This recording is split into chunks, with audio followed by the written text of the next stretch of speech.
At this moment, there's no hard engage for SPT. What do? They just had to kind of sit back and take a loss, and it's so frustrating to play with a comp like that, but they were given no choice with what they drafted.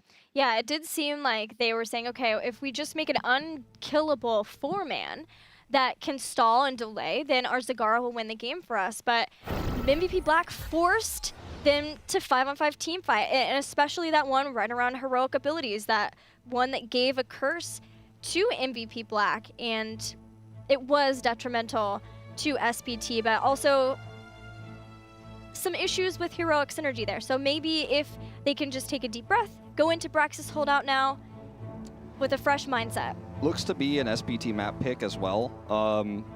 It seems like a lot of these Chinese teams and also Taiwanese teams are target picking this map against Korean teams who have historically said they don't prefer playing on the StarCraft battlegrounds. Yeah. They don't feel very comfortable on them. They don't focus on them.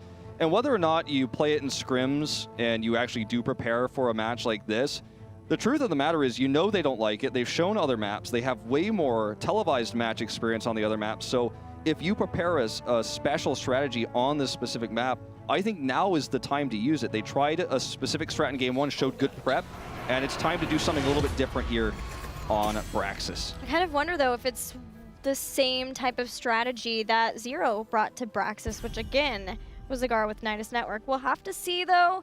MVP Black has lost the only game they played on Braxis. It was versus L5, bringing in the Chromie Rainer, so anything's possible. Anything's possible. We in Korea don't like to talk about that game, but you know, the Morales ban here is warranted.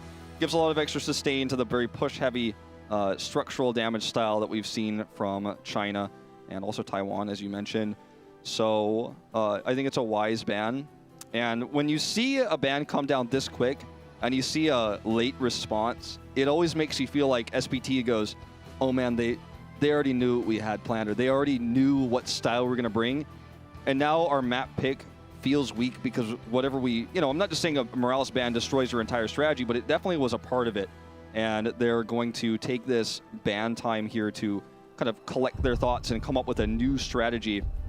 And I think we'll probably see the Zarya ban here regardless. They're just using this extra time. Oh, Malfurion ban, which is also strong. We saw MVP Black first pick in on the first set, so I'm just going to remove that there. This could actually, with these two support bans here, end up in a funny support joke later on in the draft. Yeah, it may influence some different support pickings, different emphasis than teams were ready. And if, as you mentioned, Morales was immediately throwing a wrench into the plans of SPT, then adaptation is key here. And using the full time that they did for that Malf ban, just make sure that they are understanding of where the draft is going to be headed from here. And there's the Tassadar pick for MVP Black. This is a beautiful camera shot. We have the bottom of the screen with the pan up of the jerseys here. As you know, I mean, the stories of both these teams have been around a long time. Black is the Titan, and in a way, you know, basically it's a David and Goliath story, and SPT is David here. Now, Vala is an absolute must pick versus the Tassadar because the synergy there is unreal. And the question was whether they're going to bring Zarya with this or they're going to bring Ariel. This can force Black to ban out the other. And we know that Kyocha is a very good Tracer player, so I'm looking towards... I think SPT actually got their thoughts together here, and I think they made the wise choice, because now they can go into the Tracer ban to follow it up if Black doesn't take Tracer here, which would be a very early Tracer pickup. So I'm liking this draft here for SPT. Black has shown us nothing more than the Tassadar, but SPT's reaction, I feel like, is quite intelligent. And I really do feel this team has done its research, you know, and they've put some real good prep into this. I think maybe this will be Gul'dan, Lucio, and Murden. Wow. So not choosing any of their damage dealers aside from having Tassadar to be able to help with some of the wave clear. This feels really suspicious. Yeah, I feel the same. Because when you're looking at a Tracer, you don't really think about, okay, they want the double support Lucio Tassadar, or, you know, any melee assassin that gets powered by Tassadar for that matter. And now there's not a way to bring Tyrael into this either, because you can't just bring a Tyrael and have one range damage. What's Tassadar really accomplishing there? It feels like a waste. He's got decent wave clear, but there's no reason to do that. So this is hiding something. Look at the grin on Reset's face. Yeah, I really feel like something is about to go crazy. So this can bring about an Ariel ban for Black. They're going to instantly lock it in. The Sonya ban I find is interesting because, again, I don't really feel like you can make this happen with this melee assassin. Sonya ban, to me, thinks that now with this next rotation, SPT are trying to focus on getting the jump on the solo lane up and top. Or bottom, depending. We saw it bottom in one of the series earlier. I have to agree with you with that. And I'm going to see Chen, speaking of solo laners, locked in here. The question is with whom, and that can be a lot of shields coming in. Chen's going to be able to drink brew with, wow, okay, 2 strong solo laners here. Be able to drink brew and build up Zarya energy real fast. I feel like this becomes a giant killer auto attack hero situation for Black. Might even be the Raynor. Is Raynor back? I think Is Raynor is back on Praxis? I think he's back. Look, it's a StarCraft map. Bring him in here. Good old Marshall Jimmy Raynor. He's not in the Vulture in this case, unless he's got the Vulture mount, but it's time to calm these parts. Still need a solo laner too, unless the plans to put Tassadar up there, but I highly doubt it. We could see Zeratul Raynor here as well. You can have Zeratul as a solo laner on this map. He's very difficult to kill, and he just kind of sits up there. He's not highly impactful, but he cannot be killed, and he just sits there and soaks EXP. Very useful in a fight. Now, the problem with Zeratul in this case is you don't have an easy target. It's very difficult to blow up targets when you have Chen, Dahaka, Zarya. Maybe Leo? You know what? Actually, I really like that. We're looking at big health pool heroes here. Zul'jin, Ragnaros. I wondered if they were going to bring the Zul'jin in. All right. Oh, man. Sake Zul'jin. This will be the first time anyone in Korea, this split of HGC, has ever played Zul'jin. He had 0 involvement in, actually I believe he was played 1 game in HGC Korea, but an insanely rare pick. And something that is on the rise, and we thought maybe just in Taiwan specifically, but it seems to be a greater theme here. I think that'll be reset, actually. Sake playing Ragnaros, and then one of the small instances that Kyocha goes to Tassadar. Does that work? Yeah, it does. It breaks the rules of what their roles are technically right now, but let's be honest, a lot of people even said, I know pros were tweeting about back in spring saying, well, Coach is just a Tassadar bot. That's all he plays. He's just a Tassadar main. They pick him. They highly prioritize him over, more than any other team, and he just plays that hero. Was part of the reason why I had such a high KDA, because he only played Tassadar and never died because Tassadar's so difficult to kill. Yeah. And you'd have him on heroes like Abathur as well and things like that that just do not die. But yeah, I mean, I feel like this can work, but I don't know if I would have liked Zul'jin over a giant killer type hero like Raynor because of the large health pools of all the heroes that MV Black is facing off against here. I would have liked to see even Falstad with giant killer, some sort of seasoned marksman hero that scales well. Now, this isn't a late game map where you scale too hard, but I think when you hit that 13 power spike with giant killer, it's just so strong. I will say, though, that of all the supports, Lucio synergy with Zul'jin is so good. The way he can keep him in that sweet spot of mana and then or health, and then couple that with Tassadar shielding too to be able to give armor afterward. He may just be able to chunk in his own way, and then you don't have to wait for Raynor to get Giant Killer at 13. Yeah, I mean, it just does a ton of damage anyways. And of course, when he hits his Qs, that adds to all of that. Right.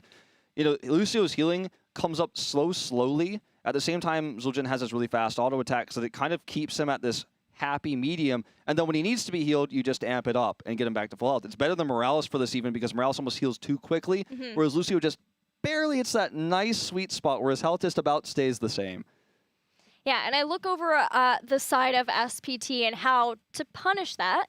I honestly do not know even a little bit how the solo laning setup is going to work. Like, maybe they can keep Dahaka down with or up, wherever, with the 4-man, and then that way he can try to drag somebody out of sync, maybe even Zul'jin, to be able to drag him out of that range of healing. I think we know very well we are going to see a crazy level 1 push with Chen, Dahaka, Zarya. I mean, they are going to hit that wall, and they're going to hit it hard. Chen is going to absorb so many shots anyways, then he's going to have the Zarya shield, which will then give Zarya extra damage. It's going to be crazy. I would say Chen stays with Zarya, probably, and Dahaka goes to that solo lane. But with these two drafts, anything certainly could happen. It is going to be Kyocha actually on the Ragnaros, a rare circumstance. He's considered to be a very weak Ragnaros player. He's admitted it himself. And yeah, this Sake is the first time. Sake is pushed onto the Taster here. Almost feels like Sake is kind of becoming no longer the main assassin, but more of a flex player as Reset steps up into that role with the meta evolving into solo damage oftentimes. You know, in trying to deal with the Zul'jin damage, the draft of SPT has a lot of utility. Zarya can go into defensive shielding to be able to get some block stacks for the team. Chen has elusive brawler. Karazim can get Sixth Sense later on too. So there are utilities here for SPT, but it's crazy to see Dahaka Chen for them. I'm really happy. We get to see Wise Vala again. I feel like his Vala was pretty solid in the last game, but I'm really excited we can see Misaka on Dahaka, because this is the kind of, assuming he plays him as a solo laner, that extra pressure, pushing the envelope of how much damage can I do and then escape. I feel like that's one of Misaka's skill sets that goes unnoticed because he's been role swapping so much and got pushed onto that warrior role. And I think he's going to do well here. Yes, I mean, Dahaka is technically a warrior, but he plays very differently. Well, here we go. We're getting ready for game number 2 on Brax's Holdout.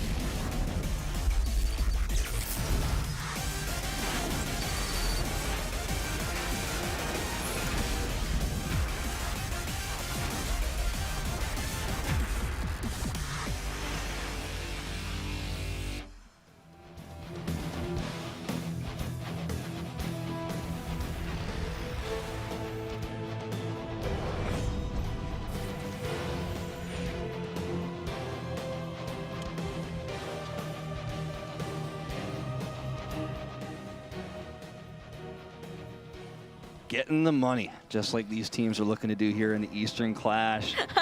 Tist on the Muradin. Tastar being played oddly by Sake, Reset on the Zul'jin. Meride, of course, on Lucio, and Kyocha, again, on a rare circumstance, will be playing the Ragnaros. And for SPT, Kite will be playing Chen, Misaka on Dahaka. That's fun. Zarya, I did not see who was played, but we know Y is on Vala. And then rounding it out, ZZH as a support player, Karazim. There we go. Xin Xiao will be playing Zarya. And you know what? I'm a little bit disappointed we didn't see the heavy 4-man push to turrets from SPT. And in fact, it's going to be Black that does this. And they're going to get so much out of this. This is a late rotation back for SPT. A very, I would say, weak early game by them. With the comp they had that would be strong to either push against this or push with it. And now, I mean, they are going to do it, but very late here. So it's just not as strong, to put it frankly. They did eventually get the one tower down. They're going to go for the second here. But they could have done, I feel like, a lot more with this. It's still a good trade from them. It always will be, because their comp is basically like the best you could ever want to do something like this with. But they do get the value here in the end, as Kite is trying to stop this push. You see it should actually, I feel like, swing massively in SPT's favor going into this, but actually it's about an even trade, and this is going to continue for a little while here. Yeah, it's like which team will be the first to back off, make the rotation, because the other team gets advantage of just a little bit longer of split pushing. SPT moves on to the fort. Yep, MVP Black will do the same. Exactly. MVP Black is actually the first to rotate to deal with this, and again, I think this is because SPT has the better comp, starting from 1 to actually push like this. And Kite can help tank a lot here with his brew, and he basically has unlimited mana to do so. He's got, you know, okay wave player. So he's going to help defend this, and the push continues. It's crazy. Look at how much energy Zarya has here. Going to even force a Molten Core. They retreat just in time to avoid the stun. And finally, it looks like this is going to start to normalize. As Misaka comes up here, they're actually going to look for the grab onto Reset. Oh, Lucio's not here in time. He's trying to wall right his way to save him, but it is in vain. Zul'jin gets taken out, and that's a nice start to the beacon phase for SPT. Once more, by the way, again, stylistically, Tist is going to look for the third wind here at level 1, so I mean, you know, it's very strong even if you're not roaming a ton. You just kind of trade in combat. You look for picks, you go for aggressive positioning, and then you leave, heal up, and then come back to the fight. You didn't even need to avatar. You didn't even need any healing. All right, this collapse here is going to look for a pick onto Y. Good Stormbolt here to get him. Lots of shielding coming down, and a lot of energy on Zarya to try to turn this around. And Black will be unable to find that kill they were looking for. That was very well done by SPT to be able to get out and get the fort just off of the kill too. And it started with Dahaka. Misaka rotating in up top to be able to drag Zul'jin to get the kill. So now SPT taking out a fort, losing out, so paying for that with the beacon progress. MVP Black is about 38% there, but still a much better start to this game for SPT than last game. You know, when you look at heroes that are, you know, ranged carries, if you will, it's, you know, attack damage heroes like Zul'jin at range. Positioning is everything when you don't have an escape, by the way. We're going to see a stun here on Misaki. Should be able to get out, no problem, but Reset's positioning is going to be everything here, because when he gets stunned and when he gets locked into position or gets grabbed, for example, by Dahaka, which is one of the best CCs they have, also the expulsion zone we'll see from Zarya later on, Zul'jin doesn't really have a get-out-of-jail-free card for that. And yes, he does have 2 supports to help him stay alive, but sometimes that's not enough, especially because by nature, Zul'jin is trying to stay fairly low in health to really get the most out of his trait. SPT, too, as they start to go into the later game, Chin is going into the traditional keg build. So having keg smash, being able to get that extra charge of it once he finishes this quest talent, and then later on increase slow. Oh, Xian Xiao will be the first takedown for MVP Black. That Chen build will help try to mitigate the speed boost that Lucio gives to MVP Black. So slowing down the team, trying to make sure that, although, like you said, SPT is fairly light on CC, they can follow up with some slows from drag. Just unable to peel to get the save here, unfortunately, onto Kyocha. But that last pick we saw, I want to talk about just briefly because it goes back to the third win. Tis just waltzed in like he owned the fight, ate about 70% of his life. Then they got the kill, and next time you saw Tist on camera, he was back full health. He probably didn't even believe me, but third one is just that good at healing up. Then he's full health to go rotate top, which we saw there to try to help out Kyocha. And this is something that not every Muradin will do, but it's stylistically how we've been seeing Tist play throughout this tournament, and what he showed on MVP Miracle many times when he was playing the hero. So just want to highlight, you know, kind of the different styles of ways you can play Muradin and how he's showing it here. Misaka is moving on to the point here in the bottom, trying to take away something, but Chin goes into top, so that allows Misaka to move back here in the lane. I'm looking at MVP Black's talents, and another big difference that I wasn't anticipating is no Kala's Light, so no armor once the shield, his plasma shield finishes, which I thought they would be utilizing to try to really make sure that Zul'jin can stay in his happy medium place of health, but instead giving movement speed with Kala's Celerity. So that plus movement speed for Lucio. Really want to make sure that Reset can have good positioning at all times. It's paying off so far. Look at that damage. Oh, man, and it's going to be an attempted kill here into Misaka. Even with the burrow here, there's no way out. And Tist is going in again. Doesn't matter how much damage he takes here, he's going to be fine. There's the boop onto ZZH. The damage is real coming out from Reset. And even between a fort and a hard place, they're able to get this with a full Zerg wave. I believe it was 100-0 here. They are going to grab 10 first. And it's hard to say what went wrong for SPT in this draft. I feel like they didn't utilize the lane pressure as well as they could have. But just in general, the protection for Reset has been good enough for him to look like a real top-tier viable hero, despite the fact that he's mostly been, so far since his release, a very niche hero. Oh, this was way too aggressive here from Kite. Chen is not going to drink his way out of this one. Tist dives in once more. Remember, he can take as much damage as he wants. And now he's got Avatar. Yeah, and another kill on Karzim too. Yeah, heroic abilities came on at perfect timing for MVP Black to snowball this game out of nowhere. The start was great for SPT, but MVP Black found the right intros into this game and suddenly 2.5 level lead. Yeah, it's real tough. Misaka's getting the split soak done. This is what I really personally always felt he was great at doing. He's going to, you know, basically try to cut the losses here. Hearth back home for safety, trying to push for the 10. They're unable to get it.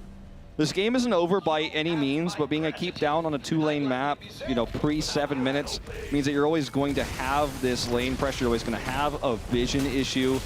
And Dahak is going to be kind of having to, you know, normally Dahak is split pushing. He's getting extra soak. He's putting the pressure on. Now he's going to have to be on cleanup duty.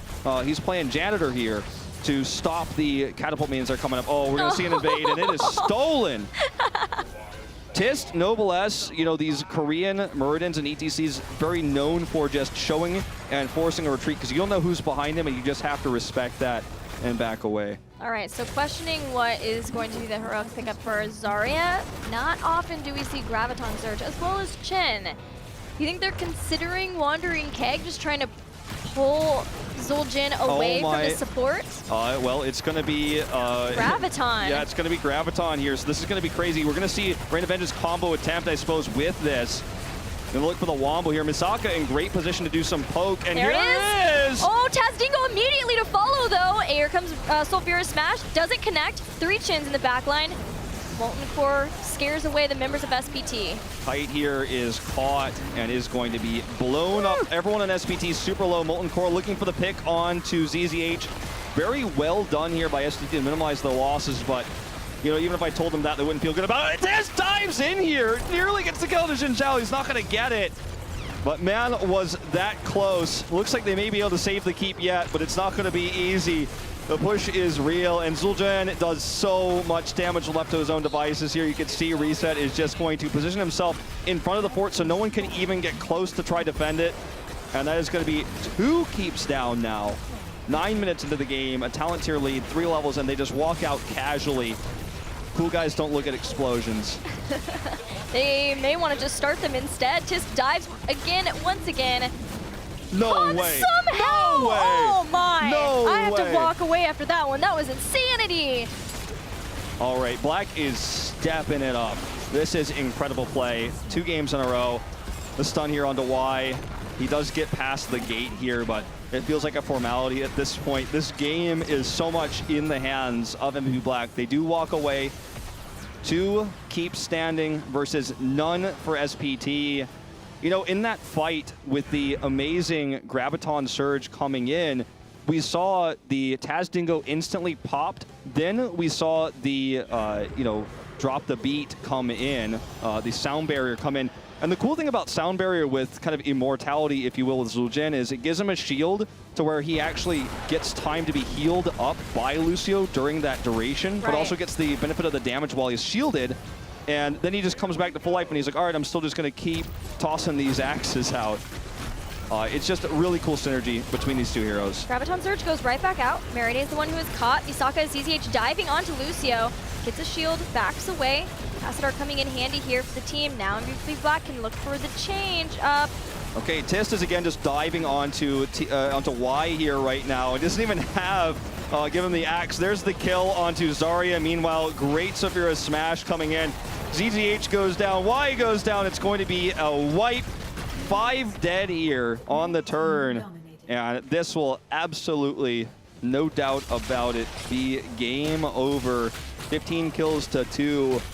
This was not the series I expected this evening to be the most one-sided, but in terms of raw stats, I feel like it is.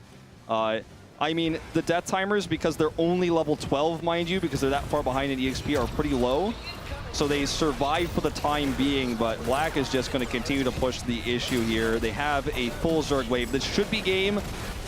Yeah, they totally can push here. They have still a fort up, and they have the Zerg wave behind them. If they get kills, they win the game. If they don't, they win the game. Yeah, there's the Molten Core. Kill goes down onto Zarya first. It's going to be Xin Zhao dead. There's the kill onto Misaka. That's 2.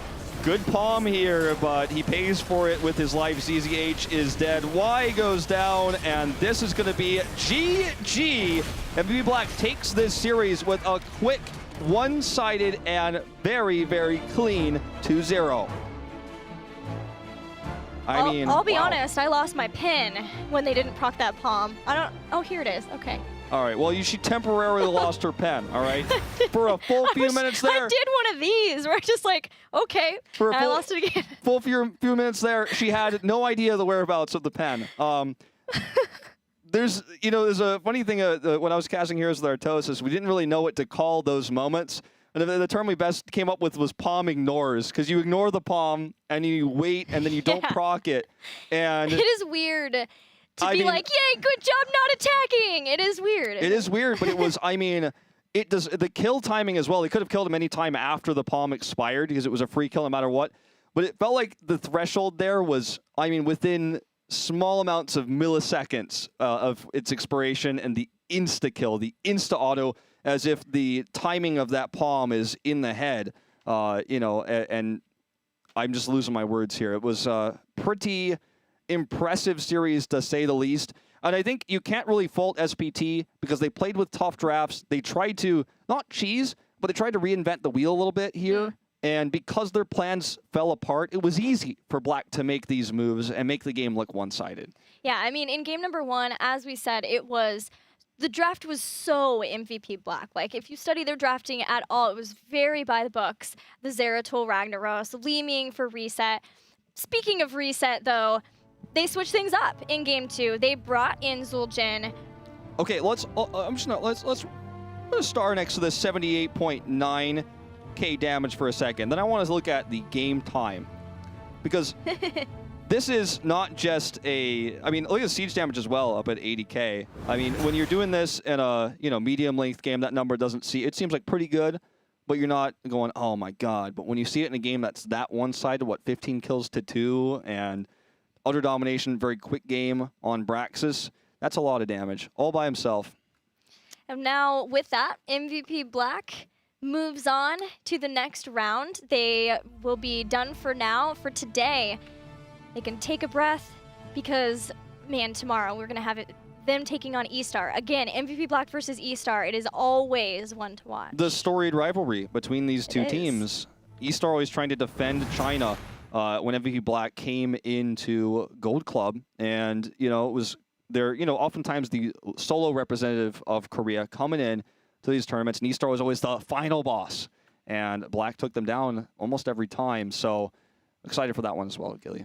A super perfect team. It's a double elimination bracket, so they're not out of it yet either. They're going to drop down, and they will face Team Face Check in our last series of the evening. Wolf, today's been crazy so far, and I can't wait to see these next 2 series. It's unfortunate, though, they are elimination games. Yeah, some teams are going to have to be eliminated tonight. Unfortunately, that's the nature of the game here. But I have to say, we had series tonight. We had some upsets in the sense that we had series that I thought were going to be really one-sided that were absolutely not. For example, Zero, I feel like really, really showed up. And then we had series like that last one that I thought, might be just as close as people were expecting Zero, or as Zero and Tempest ended up. And then it just did not end up that way because SPT took a different route. They took we're going to go all in on the draft. And when that backfires, it backfires big, as you saw. It did. And that lets MVP Black be safe for now. We'll see them tomorrow. We're going to take a break. When we come back, our first elimination match of the Eastern Clash.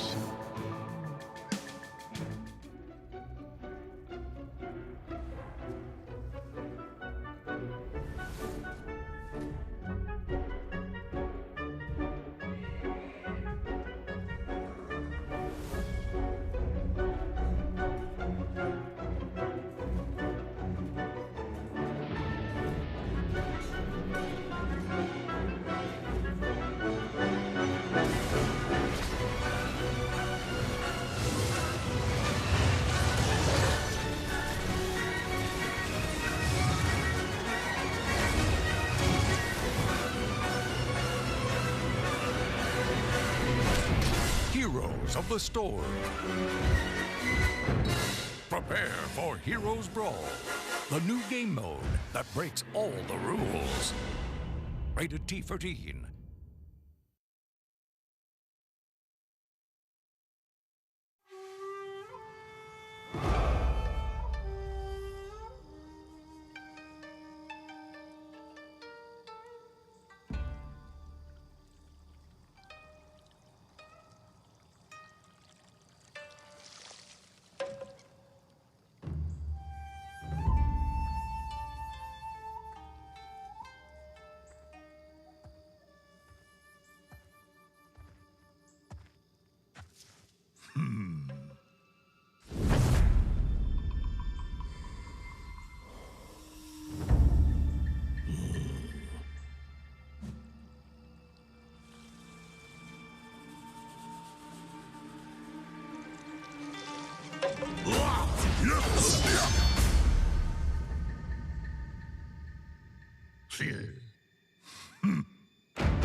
Another round?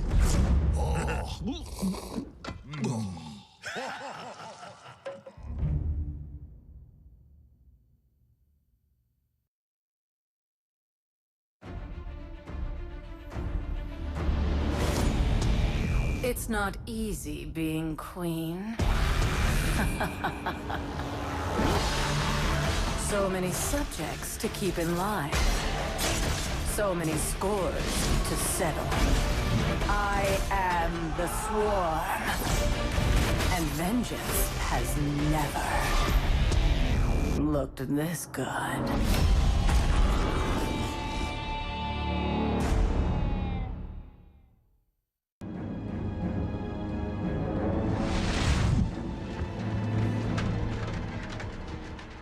I was once a far strider. I swore an oath to defend Silvermoon and its people to my dying breath. It was not enough. My homeland still burned. But those days are long past.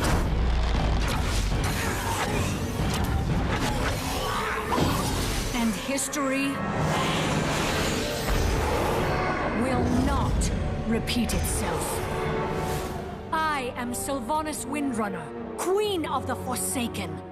And if you will not serve me in this life, then you will do so in the next.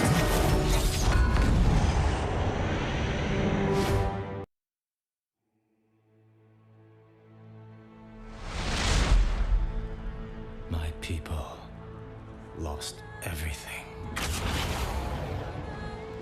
Their light was extinguished, replaced by a hunger for magic and vengeance. We became the Blood Elves. Now, I will fight for my homeland.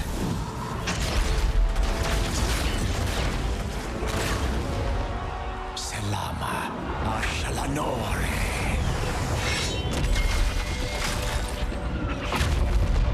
I am Prince Kael'thas, and the time for a reckoning has come!